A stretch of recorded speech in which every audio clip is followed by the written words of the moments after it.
everyone, this is Nurse Denise. On this instructional video, you will learn how to do the NGT insertion and also checking the tube placement, anchoring the tube, and gavage. Let's discuss first, what are the reasons why we need to do the NGT insertion or the nasogastric tubing? Could be first for feeding, to administer or to introduce food to the patient, and also we can do NGT insertion if we give or administer medications if the patient isn't able to swallow. And also we do the lavage or the cleansing, removal of the content of the stomach which needs to be checked or to be examined. Now, what are the materials needed then? We have first, of course, our nasogastric tube. I have here two French 14 and French 16. So these are examples of our adult nasogastric tubes. Second, we also need the lubricating jelly. And also, we need the aseptic syringe for our gavage procedure. And we also need the sterile gloves as well as the stethoscope. This video, it will be divided into 3 parts. As what I've mentioned earlier, first would be the NGT insertion. Second would be the nasogastric tube placement and anchoring the tube. And last would be the gavage. Procedure number 1. Nasogastric tube insertion with Nurse Nika and patient Mary Jane. First, you have to check the doctor's order. Then explain the procedure to the patient. Wash hands thoroughly. Then assemble equipment at bedside and place inside of bed nearest to the nurse. Then pull the curtain around the bed or close room door. Stand in client's right side if right-handed and left side if left-handed. May gabi ma'am, ako din si Nika. Ako din mag-insert sa imo og NGT. Ano sa ganito pangalan ma'am? Asking the patient for patient's name ensures that we are doing the correct procedure to the right patient. Then, if NG tube is too pliable, place an emesis basin and cover with ice. Take note, this is optional. Place a bath towel over client's chest, or you may also give facial tissues to client. If you are assisting the doctors for this procedure, then you have to offer the gloves to the physician. In this case, Nurse Nika will do the gloving.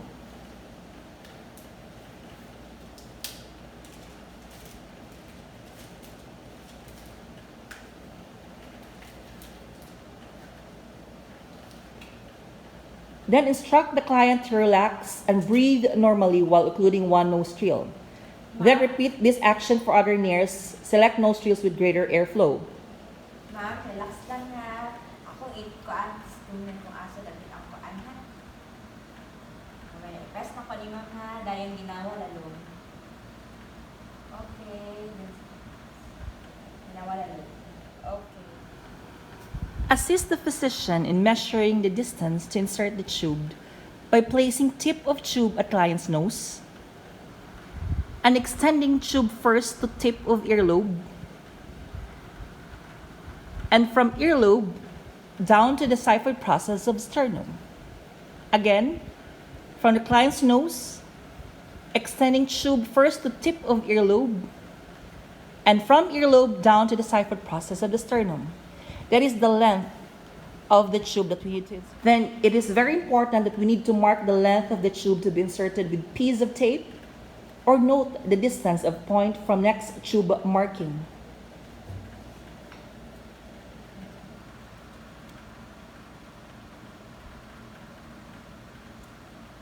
Curve 4 to 6 inches or 10 to 15 centimeters of end of the tube tightly around index finger, then release.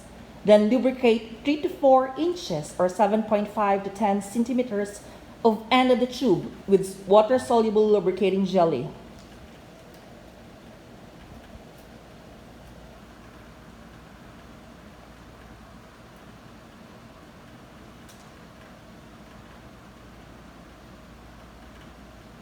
Then, initially instruct client to extend his neck or her neck back against pillow. Assist the physician in inserting the tube slowly through nares with curves and pointing downward. Ma'am, relax lang ha. Tapos, steady lang imong likod sa paan, unlan. Continue to pass the tube along the floor of nasal passage, aiming down toward the ear. When resistance is felt, apply gentle downward pressure to advance the tube. Take note, do not force past resistance. If resistance is met, withdraw tube to allow client to rest and relubricate tube and insert into other nares. If not, then continue insertion of tube until just past the nasopharynx by gently rotating tube toward opposite nares. Then stop the tube advancement, allow client to relax and provide tissue paper.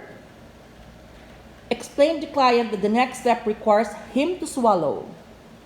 Okay, ma'am, relax lang sa ano ha. Kaya din kaan, resistance. Dahil lang, ako yung mag-insert ko balik ha. Tulon lang ha. Sige ma'am, tulon. With the tube just above oropharynx, instruct the client to flex head forward and dry swallow or suck in air through straw. Advance tube 2.5 to 5 centimeters or 1 to 2 inches with each swallow. If client has trouble swallowing and is allowed with fluids, then offer a glass of water. Okay ma'am, taas naman ha. Kaya ako yung advance naman. Advance tube with each swallow of water. Okay, tulon lang ma'am, tulon. Okay. If client begins to cough, gag, or choke, withdraw slightly and stop tube advancement. Instruct client to breathe easily and take sips of water. Ma'am, ginhawa na lumulog. Okay. Okay. After client relaxes, continue the advanced tube to the desired distance. That is on procedure number 1, NGT insertion. Second procedures, checking tube placement and anchoring tube. First, ask the client to talk. Ma'am, asa ganito karon? Check posterior pharynx for presence of cold tube. Then attach the syringe to end of NG tube.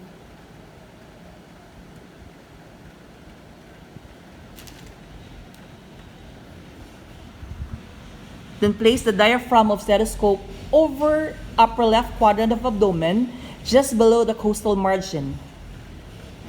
Then inject 10 to 20 cc air while auscultating the abdomen.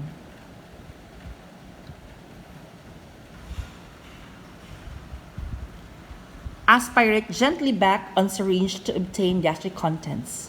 This is optional. You can check the pH of gastric content.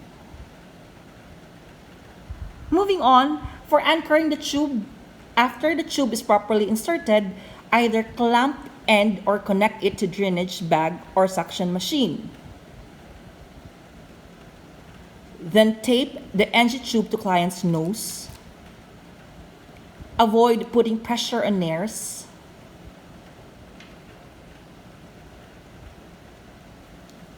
Cut 4 inches or 10 centimeters long piece of tape.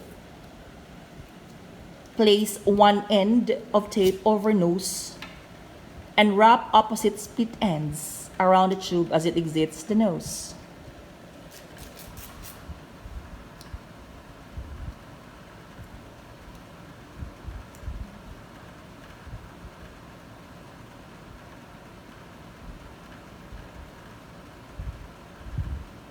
Again, avoid putting pressure on nares.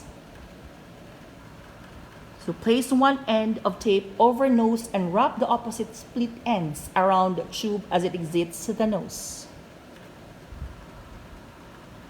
This is to secure and also not to cause obstruction.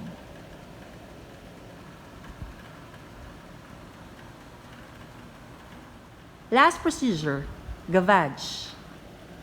Warm the feeding, then kink tubing, then connect the funnel or the aseptic syringe. Observe Nurse Nika and how she kinks the tubing as she connects the aseptic syringe in it. Then give the fluid or the feeding slowly, keeping the tube filled at all times during the feeding. Take note, a septal syringe or funnel should be at least 1 foot above the edge of bed when feeding. Then unkink the tubing so that you will allow the fluid to flow. After which, you have to rinse with water after the feeding.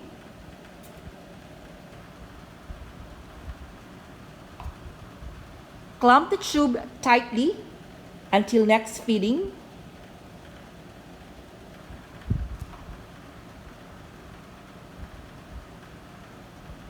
Wash all equipment with soap and water and return to proper place. Or you may also ask if the patient still needs anything. Ma'am, kailangan.